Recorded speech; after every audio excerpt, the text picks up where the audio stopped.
औज़ु बिल्लाहि मिनश्शैतानिर्रजीम बिस्मिल्लाहिर्रहमानिर्रहीम। लड़का या लड़की कब बालिग होते हैं? बलूगत की अलामात।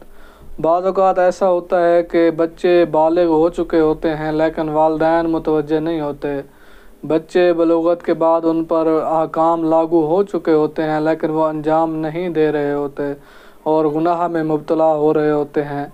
लिहाजा वालिदैन मुतवज्जे हों। लड़की कब बालिग होती है? लड़की जब 9 साल कमरे महीने उसके पूरे हो जाते हैं, मसलन वो 1 रजब को पैदा हुई है तो अब 9 साल बाद 1 रजब को वो पूरे 9 साल की हो जाती है। तो जैसे ही वो 9 साल की होगी उस पर नमाज रोज़े हर चीज़ वाजिब हो जाएगी। और जो लड़का है, लड़के की बलूगत की अलामात में से 3 अलामात हैं।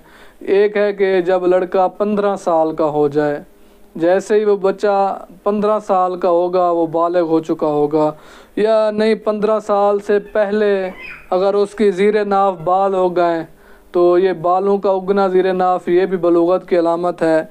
या मनी खारिज हो जाए, बाज़ होता है 12-13 साल 14 साल का बच्चा होता है आजकल के ज़माने में, या मसलन इन 2 अलामात में से कोई अलामत ज़ाहिर हो जाती है, या मनी खारिज हो जाती है या फिर ज़ीरे नाफ बाल हो जाते हैं। तो इन 3 अलामात में से कोई भी अलामत ज़ाहिर हो जाए तो वो बच्चा बालिग हो चुका होता है, अहकाम उस पर लागू हो चुके होते हैं। लिहाजा जैसे ही लड़की 9 साल की होगी और लड़के में से इन 3 अलामात में से कोई भी अलामत उस पर ज़ाहिर हो जाएगी तो तमाम वाजिबात नमाज रोज़ा हर चीज़ उस पर वाजिब हो जाएगी।